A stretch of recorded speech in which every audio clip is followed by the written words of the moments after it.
ॐ यो भूतं च भव्यं च सर्वं यश्चाधितिष्ठति स्वर्यस्य च केवलं तस्मै ज्येष्ठाय ब्रह्मणे नमः।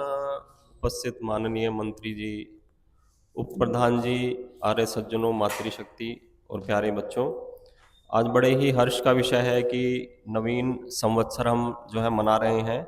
विक्रमी संवत्सर जो हुआ है प्रारंभ वह है 2083, और जो सृष्टि का संवत्सर भी इसी दिन से ही हुआ है प्रारंभ। इस सृष्टि को बने हुए साल हो गए हैं, और जो अगला साल जो प्रारंभ हुआ है वो है 1 अरब 96 करोड़ 8 लाख 53,127वां वर्ष अब हुआ है, प्रारंभ हुआ है सृष्टि का। और यह कुल सृष्टि होती है 4 अरब 32 करोड़ वर्ष की। इसका मतलब अभी काफ़ी वर्ष रहे हैं, 2 अरब से भी अधिक वर्ष अभी इसमें पड़े हुए हैं इसको पूरा होने में। तो आइए वेद के मंत्रों के माध्यम से जानते हैं कि ईश्वर ने सृष्टि की रचना कैसे की थी। सृष्टि के आदि में, कि सृष्टि की जब उसकी रचना की इच्छा हुई तो उन्होंने क्या क्या कार्य किए। तो हम संध्या के मंत्रों में भी बोलते हैं इस सृष्टि रचना के जो है विषय में। वो मंत्र होते हैं अकमर्षण मंत्र, जिससे कि पाप की निवृत्ति भी होती है। जब हम मानते हैं कि ईश्वर सृष्टि करता है और सारे कर्मों का फल भी देने वाला है, इसलिए हम पाप से विमुख भी होते हैं। तो उसमें 3 मंत्र आए हैं अगमर्षण मंत्र में। पहला है ओम ऋतम च सत्यम चाभिधा तपसो अजायत, कि ईश्वर के अनंत सामर्थ्य से, अभिधात तपसः इसको कहा गया अनंत सामर्थ्य। इससे क्या हुआ उत्पन्न, बताया गया ऋतम, वेद विद्या उत्पन्न हुई। ऋषियों के माध्यम से ईश्वर ने वेद की विद्या दी। और क्या हुआ, सत्यम च, और यह जो सत्य स्वरूप जो जो कि जगत है, जो कि मूल प्रकृति से बना है, यह भी उत्पन्न हुआ। तो इसको, इस जो है जगत को सत्य कहा गया। कि जैसे कई लोग मानते हैं झूठा है, तो झूठा नहीं है, यह जगत सत्य है, क्योंकि ईश्वर ने इसको रचा है, हमारे लिए बनाया है, हमारे उपकार के लिए बनाया है। फिर उसके बाद ईश्वर ने क्या क्या रचना की, कहा ततो रात्र जायता, कि सृष्टि उत्पन्न होने के बाद जो प्रलय के बाद जो रात्रि होती है, यानी अंधकार होता है उस समय, वह भी ईश्वर के सामर्थ्य से उत्पन्न हुआ। फिर आगे बताया ततः समुद्रो अर्णवः, कि ईश्वर के सामर्थ्य से समुद्र, यानी कि जल के जो पृथ्वी पर समुद्र होते हैं, वह भी ईश्वर से उत्पन्न हुए। और यहाँ तक कि मेघ में जो कि जल का समुद्र होता है, वह भी ईश्वर के सामर्थ्य से उत्पन्न हुआ। फिर आगे कहा ओम समुद्रादर्णवादधि संवत्सरो अजायत, कि समुद्र की रचना के बाद, जल के समुद्रों की रचना के बाद ईश्वर ने संवत्सर को प्रकट किया, यानी नवीन वर्ष मनाया। यानी ईश्वर के सामर्थ्य से ही क्षण, मुहूर्त, प्रहर आदि काल भी उत्पन्न हुए। फिर आगे कहा अहोरात्राणि विदधद विश्वस्य मिषतो वशी, ईश्वर का नाम कहा गया वशी, के सारे संसार को वश में करने वाला। और कैसे वश में करता है, मिषतः, सहज स्वभाव से। तो ईश्वर को संसार को वश में करने के लिए कोई कठिनाई नहीं होती, वह सहज स्वभाव से सारे संसार को वश में करता है। तो उसने फिर आगे क्या क्या रचा, विदधत बोला अहोरात्राणि विश्वस्य, यानी कि विश्व यानी कि जगत के जो दिन और रात्र थे। अहोरात्र यानी अह कहते हैं दिन को, रात कहते हैं रात्रि को। तो रात्रि और जो है दिवस भी रचे गए। जैसे वर्ष प्रकट हुआ तो वर्ष को जो बनाते हैं दिन और रात, वह भी ईश्वर के सामर्थ्य से प्रकट हुए। फिर एक और मंत्र आया आगे ओम सूर्या चंद्रमसो धाता यथा पूर्वम कल्पयत, धाता कहा गया ईश्वर को, कि सारे संसार को धारण करने वाले परमात्मा ने फिर जैसे कि पूर्व कल्पों में, पूर्व की सृष्टि में जो सूर्य और चंद्रमा की रचना ईश्वर करता है, ऐसे ही सूर्य और चंद्रमा की रचना भी परमात्मा ने की। फिर आगे बताया दिवम च पृथ्वीम चांतरिक्ष मथो स्वः, कि जो ऊपर द्युलोक है, दिव्य यानी द्युलोक जो ऊपर है, प्रकाशित लोक है, और जो पृथ्वी है, और जो अंतरिक्ष है, जो बीच बीच में पोलापन है लोकों के बीच में, वह भी ईश्वर के सामर्थ्य से उत्पन्न हुआ। और स्वः यानी कि आकाशस्थ जो कि लोक और लोकांतर है, वह भी ईश्वर के सामर्थ्य से उत्पन्न हुए। तो यह सृष्टि रचना के विषय में ऋग्वेद में आया है कि ईश्वर ने कैसे कैसे सृष्टि को रचा। और यहाँ तक जो सृष्टि के पदार्थों का नामकरण भी परमात्मा ने वेद के शब्दों से किया। तो इसके लिए मनुस्मृति में एक श्लोक आया है सर्वेषां तु स नामानि कर्माणि च पृथक पृथक, वेद शब्देभ्य एवादौ पृथक संस्थाश्च निर्ममे, कि उस जो है परमात्मा ने सृष्टि के आदि में सबके पृथक पृथक नाम, कर्म और व्यवस्था वेदों के शब्दों को लेकर ही बनाई है। यानी वेदों के शब्दों से ही सृष्टि के पदार्थों का नामकरण हुआ और वेदों से ही उनके कर्म भी निश्चित किए गए और व्यवस्था भी की गई।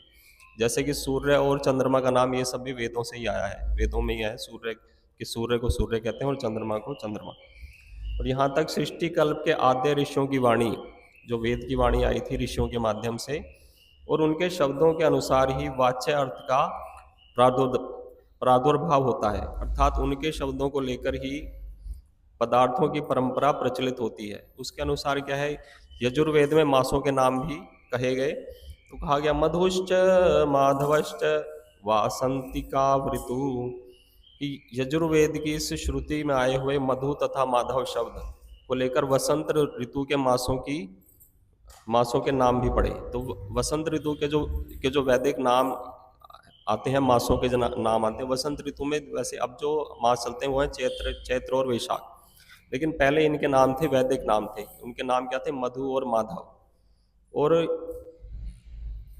काल काल क्रम से आगे चलकर फिर क्या हुआ, ज्योतिष विद्या के विकास और विस्तार के समय काल की चांद्र गणना प्रचलित होने पर फिर गणना थोड़ी सी बदल गई। फिर दूसरी गणना ही चांद्र गणना। फिर मासों के जो नाम थे मधु आदि, इनके वैदिक नामों को बदल दिया गया। फिर इनके नाम हुए चैत्र आदि, चांद्र नाम इनके रखे गए। जो चांद्र मासों का नामकरण इस नियम से किया गया था कि जिस पूर्णिमा को जो नक्षत्र पड़े वह पूर्णिमा उसी नक्षत्र की नाम धारिणी होगी, और पूर्णिमा के नक्षत्रयुक्त नाम के अनुसार ही मास का नाम भी रखा जाएगा। तो जैसे कि चित्रा नक्षत्रेण युक्ता पूर्णमासी चैत्री, कि चित्रा नक्षत्र से युक्त जो पूर्णमासी होती है उसको कहते हैं चैत्री। फिर आगे बताया सा चैत्री पूर्णमासी यस्मिन स चैत्रो मासः, और जिसमें यह चैत्र की पूर्णमासी आती है उसको कहते हैं चैत्र मास। तो इस नियम के अनुसार मासों के चैत्र वैशाख आदि नाम प्रचलित हुए। तो उपर्युक्त विवेचन अनुसार ही इतिहास बन गया कि सृष्टि का आरंभ चैत्र के प्रथम दिन अर्थात प्रतिपदा को हुआ था। तो इसमें एक आता है प्रमाण ज्योतिष का, एक है ग्रंथ, उसका नाम है हिमाद्री। उसमें श्लोक आया है चैत्रे मासी जगत ब्रह्मा संसर्ज प्रथमे हनि शुक्ल पक्षे समग्रंतु तदा सूर्योदय सती। तो आगे कहा गया इसमें कि चैत्र शुक्ल पक्ष के प्रथम दिन सूर्योदय के समय ब्रह्मा अर्थात जगत कर्ता परमात्मा ने जगत की रचना की। जो चैत्र का जो शुक्ल पक्ष आता है, कृष्ण पक्ष नहीं, जो अगला आता है शुक्ल पक्ष, उसके जो पहले दिन में सूर्योदय के समय हमारा जो है हमारी जो सृष्टि की रचना की है परमात्मा ने। तो इसके अनुसार एक ज्योतिषाचार्य हुए जिनका नाम है भास्कराचार्य, उन्होंने एक ग्रंथ लिखा सिद्धांत शिरोमणि। उसमें उन्होंने ये पद्य लिखा लंका नगर्याम उदयाच भानोस्तस्यैव वारम प्रथमम बभूव, कि लंका नगरी में सूर्य के उदय होने पर उसी के वार अर्थात आदित्यवार में मधो शतादेर दिन मास वर्ष युगादि का नाम युगपत प्रवृत्ति ही, कि उसी आदित्यवार में चैत्र मास शुक्ल पक्ष के आरंभ में दिन मास वर्ष युग आदि एक साथ आरंभ हुए। तो आगे चलकर इस पर्व की परंपरा के अनुसार आर्यों के अधिकांश संवत जो है वो चैत्र प्रतिपदा से ही आरंभ होते हैं। जैसे कि ब्रह्म का दिन यानी सृष्टि संवत भी उसी से है, और जो मनवंतर आते हैं वैवस्वत आदि ये भी उसी से आरंभ होते हैं। और जो सतयुग आदि आरंभ होते हैं वो भी इसी से आरंभ होते हैं। वैक्रम संवत भी इसी से होता है, विक्रमी संवत है, तो वो भी सभी चैत्र सुती जो है प्रतिपदा से ही प्रारंभ होते हैं। तो आदि सृष्टि से ही आर्य जाति में नव संवत्सर आरंभ का पर्व मनाने की प्रथा जो है प्रचलित है। तो मुसलमानी राज्य में आर्यों की सनातन संस्थाएं अस्त व्यस्त होने पर भी नव संवत्सर उत्सव के समारोह मनाने की परिपाटी बनी हुई थी। तो इसका प्रमाण जो प्रसिद्ध जो असहिष्णु था, पक्षपाती था, जो औरंगजेब था, अत्याचारी था, उसका जो ज्येष्ठ पुत्र था मोहम्मद मोअज्जम के नाम एक पत्र उसने लिखा।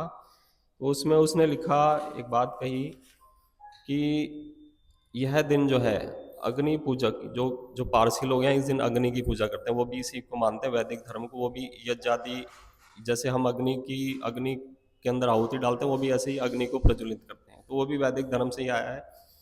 तो वो ये कहते हैं ये उनका पर्व है। और जो काफिर लोग हैं, यानी हम लोगों को ये लोग काफिर बोलते हैं, मुसलमान, कि जो कि धर्म शून्य है, हिंदुओं के विश्वास अनुसार धिकृत विक्रमाजित की राज्याभिषेक तिथि भी यही है। तो ये लोग कह रहे हैं, मुसलमान कह रहे हैं। और भारतवर्ष का नव संवत्सर भी इसी इसी दिन से होता है आरंभ। तो उस समय भी मनाया जाता था ये मुस्लिमों के काल में।